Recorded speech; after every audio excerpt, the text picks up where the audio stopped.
Just wanted to make a quick reference video for replacing the sway bar links on the Mitsubishi Galant years 2004 through 2012. You want to begin by jacking up the front end of the vehicle and supporting it with jack stands. You'll need a 21mm socket to remove the lug nuts.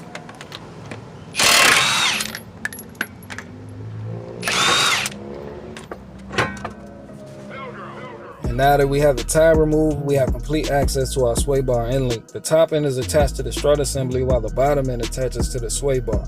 You'll need a 14mm wrench to remove the nut from both ends.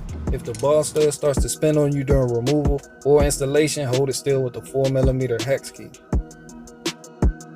The main purpose of the sway bar or anti-sway bar is to reduce the body roll of the vehicle during cornering or going over road irregularities. The main symptoms associated with the worn out end link will be poor handling and rattling or clunking noises coming from the tire area.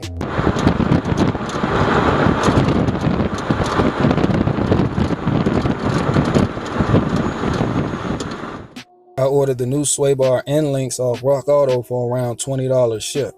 The new end links came with hardware and Zerk fittings that I installed with a 7mm wrench. And of course, installation is reverse of removal.